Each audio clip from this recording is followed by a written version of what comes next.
Imagine a world plunged into an unrelenting winter, where the air itself bites with icy fangs, and the sun offers little more than a fleeting promise before retreating into the endless star-dusted gloom.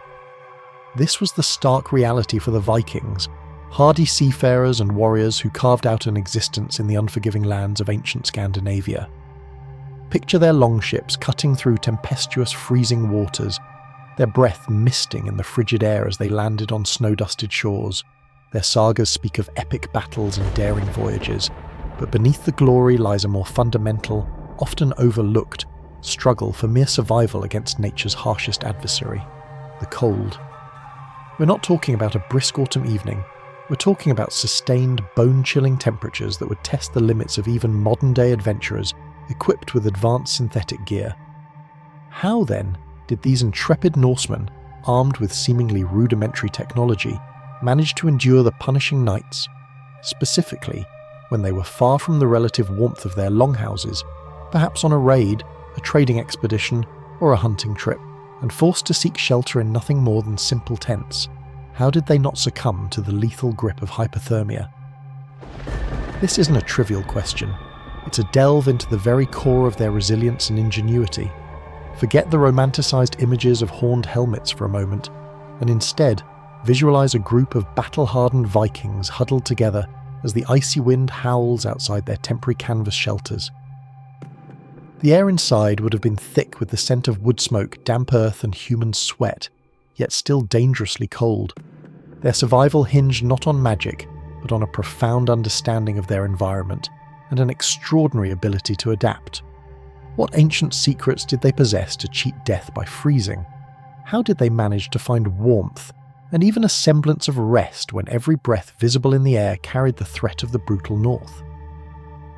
This question opens a window into the often unseen facets of Viking life, revealing a fascinating blend of practical knowledge, communal living, and an unyielding spirit that allowed them to thrive where others would surely perish. Their nights were a testament to a level of hardiness that modern sensibilities can scarcely comprehend, pushing the boundaries of human endurance in a way that continues to inspire awe and curiosity. It's a story not just of staying alive, but of mastering an environment designed to kill, an ancient triumph over the raw power of nature. The notion of a simple tent for a Viking is in many ways a profound understatement. Unlike the lightweight synthetic shelters adventurers use today, designed for portability and minimal weight, the Viking tent was a fortress of woven resilience, purpose-built to stand defiant against the brutal northern elements. Their primary material was not some flimsy canvas, but often the very same robust wool that clothed their bodies and formed the sails of their magnificent longships. Imagine this wool, not as the soft, delicate fabric we associate with modern garments, but as a thick, dense, almost felt-like textile, meticulously spun and tightly woven. This isn't just a casual choice of material, it's a testament to their deep understanding of natural insulation. Wool, even when damp, retains a remarkable amount of its insulating properties, a crucial characteristic in a climate prone to moisture and biting winds. Beyond wool, another common and equally effective material for their temporary shelters was repurposed ship sail canvas. These were not light, airy sheets, but heavy, incredibly strong fabrics that had already endured the savage fury of the North Sea's gales and salt spray. These sails, having proven their mettle against the elements, were perfectly suited for conversion into formidable tent coverings. The sheer weight and tightness of their weave created an almost impenetrable barrier against the incessant wind, turning the tent into a veritable cloth shield. Modern tents might prioritize breathability, but for the Vikings, the priority was absolute blockage of chilling drafts. Every seam, every overlap was a calculated effort to create a sealed environment, minimizing air infiltration. This robust construction meant that while the interior might still be cold by modern standards, it was insulated enough to prevent the immediate life-threatening exposure that a lesser fabric would have allowed.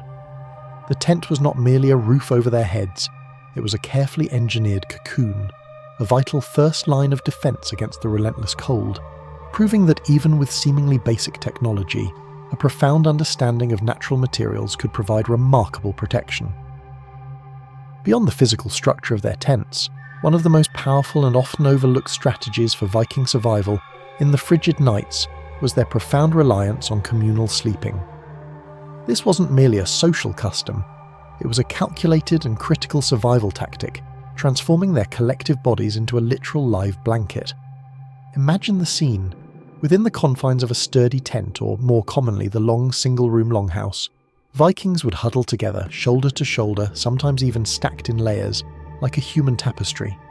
Personal space, as we understand it today, was a luxury they simply could not afford when facing the raw, murderous cold. Each individual body, generating its own intrinsic heat, contributed to the collective warmth of the group. The more bodies packed into a confined space, the higher the ambient temperature would rise. This wasn't just limited to humans, it was not uncommon for small, docile livestock like sheep or goats, crucial for their wool and milk, to be brought inside the longhouse, especially during the harshest winter nights. These animals, with their own body heat, added another layer to this living insulation system, further elevating the internal temperature. The longhouse, therefore, was less a series of private sleeping quarters and more a singular, large, self-heating unit, a human and animal radiator, constantly radiating warmth into the enclosed space. This shared body heat wasn't just about comfort, it was about elevating the core temperature of each individual just enough to ward off the insidious creep of hypothermia. The tight quarters minimised the volume of air that needed to be heated, making the most efficient use of every calorie of warmth produced. This intimate proximity fostered not only physical warmth, but also a profound sense of camaraderie and mutual reliance, a vital psychological bolster against the isolating fear of the freezing dark. This collective warmth was a testament to their understanding that in the face of nature's ferocity, unity was their greatest weapon, turning what might seem like a cramped inconvenience into a sophisticated organic heating system. While the walls of their tents offered protection from wind and the shared body heat warmed the air, the lethal enemy from below, the frozen ground, still posed a significant threat. Uninsulated, the earth would rapidly drain precious body heat through conduction, chilling a person to the bone regardless of how well they were covered. To combat this insidious cold, the Vikings employed ingenious and effective ground insulation strategies. Their first line of defence was often a thick insulating layer of straw or hay. This natural bedding, readily available, was spread generously on the tent floor, creating a vital air pocket between their sleeping forms and the icy earth. The trapped air within the straw acted as an excellent thermal buffer, significantly slowing the transfer of cold upwards. On top of this humble, yet effective straw mattress, came the luxurious, yet entirely practical addition of animal hides and furs. These weren't mere decorations, they were indispensable tools for survival. Imagine the thick, shaggy pelt of a bear, the dense, insulating fur of a wolf, or the soft, warm fleece of sheepskins layered meticulously. These furs served multiple purposes. They were soft enough to offer a measure of comfort, but their primary role was insulation. Placed directly beneath and on top of their bodies, these heavy furs trapped air within their fibres, creating a second, even more robust layer of warmth. The combination of straw and multiple layers of fur and hides created a powerful multi-layered barrier, effectively isolating their bodies from the ground's chilling grip. This wasn't just about adding warmth, it was about preventing heat loss, which is equally, if not more, important in survival scenarios. By understanding the principles of insulation, even without modern scientific terms, the Vikings mastered the art of creating a warm, dry microclimate for sleeping, turning a potentially deadly environment into a survivable sanctuary. This intricate layering of natural materials was a testament to their deep connection with their environment and their ability to harness its resources for sustained survival. While an open roaring bonfire inside a canvas tent might seem like a recipe for disaster, and indeed direct large fires were rare and dangerous within small temporary shelters, the Vikings possessed a nuanced understanding of how to extract and sustain warmth from fire even in confined spaces without succumbing to smoke inhalation or accidental conflagration. Their primary technique revolved around the careful management of glowing embers and ashes. In their more permanent longhouses, a central hearth was a constant feature. Before turning in for the night, the substantial fire built throughout the day would be systematically covered with a thick layer of ash. This seemingly counterintuitive act was, in fact, a brilliant piece of thermal engineering. The ash, acting as an insulating blanket, dramatically slowed the combustion process of the remaining coals and wood. Rather than burning out quickly, the embers would smoulder slowly, radiating a gentle, consistent heat throughout the night. This meant that while the intense flickering flames might be gone, a vital source of warmth persisted for hours, subtly raising the ambient temperature within the structure. Crucially, this method also produced significantly less smoke than an open flame, allowing for safer overnight warming in enclosed spaces where ventilation was minimal. In smaller, more temporary tents, the challenge was even greater. While a full hearth was impractical, a small, carefully managed fire built outside the tent, or even embers transferred into a sturdy, non-flammable container, placed strategically near the entrance, could provide some residual heat without directly endangering the fabric.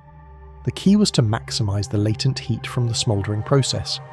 Upon waking, the ash could be easily raked aside, and the still glowing embers would quickly reignite a new fire, saving precious time and effort in the harsh morning cold.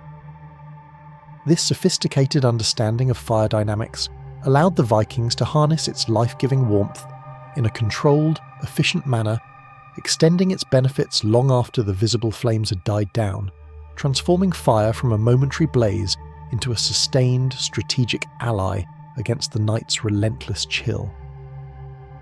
The legendary hardiness of the Vikings wasn't solely attributed to their shelters.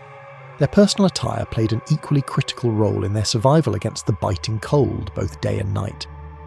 Central to their sartorial strategy was a remarkable textile known as vadmal, pronounced vathmal. This wasn't just any wool, it was a distinctive, heavy and incredibly sturdy woolen fabric, often woven on upright looms with exceptional tightness. The crafting of vadmal was an art form in itself, resulting in a cloth that was dense, durable and remarkably insulating. Unlike softer, looser weaves, vadmal's tight construction created a powerful barrier against the wind, acting as a natural windbreaker. More importantly, its inherent properties as wool meant it retained an extraordinary amount of warmth even when it became damp or wet, a common occurrence in the northern climate. This characteristic was a lifesaver, as a wet garment made from cotton or linen in such temperatures would swiftly lead to hypothermia. The Vikings wore multiple layers of vadmal, fashioned into tunics, trousers, cloaks, and wraps. What they wore during the day to brave the elements, they largely wore to sleep. There wasn't a distinct set of sleepwear as we understand it. Their thick, tightly woven woolen garments served dual purposes, ensuring continuous warmth. When they lay down to sleep, these heavy wool layers, combined with their furs and the collective body heat, further trapped air close to their bodies, creating a personal microclimate of warmth. The natural crimp and scales of wool fibres allowed them to interlock, creating tiny air pockets that acted as insulators, slowing heat loss from the body. This continuous, unbroken thermal envelope, from their skin outwards, through multiple layers of vadmal and then into their furs and the tent itself, was a meticulously crafted system for maintaining core body temperature. Their clothing was not merely an aesthetic choice, it was a functional, life-preserving extension of their will to survive, a testament to their deep practical knowledge of natural materials and their unmatched resilience in the face of an unrelenting frozen world. When we piece together the intricate puzzle of Viking cold weather survival, a profound picture emerges. It's a narrative not of isolated, desperate acts, but of a deeply ingrained, communal, and highly effective system. From their incredibly robust and expertly crafted tents, built from thick wool and repurposed ship sails, designed to be resilient shields against the biting wind, to the ingenious layers of insulation from the frozen ground using straw and an abundance of animal furs and hides, every element was meticulously chosen for maximum efficacy. Their understanding of collective living turned individual bodies into a powerful living radiator, a shared source of warmth that transformed cramped conditions into a vital advantage. Furthermore, their sophisticated management of fire, turning glowing embers into a source of sustained, low-smoke heat throughout the darkest hours, showcased a mastery of natural resources. And of course, their legendary vadmal wool clothing, designed for constant wear in the harshest conditions, provided an unparalleled layer of personal insulation. For the Vikings, sleep was never about comfort in the modern sense. It was a calculated, collective act of survival, a nightly ritual against an environment that constantly threatened to claim them.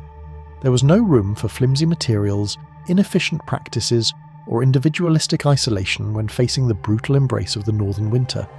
Their ingenuity lay not in advanced technology, but in a profound, intimate knowledge of their surroundings and an unyielding will to endure.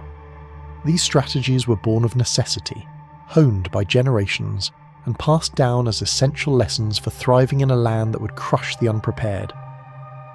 Their ability to not only survive, but to flourish and expand across vast, icy oceans stands as a powerful testament to their adaptability and grit. This wasn't merely about finding a way to get through the night. It was about mastering an environment designed to kill, forging resilience that allowed them to conquer the seas and carve their names into history. These are the fascinating secrets of a people whose very existence was a continuous battle against the elements, revealing a depth of practical wisdom that continues to captivate and inspire.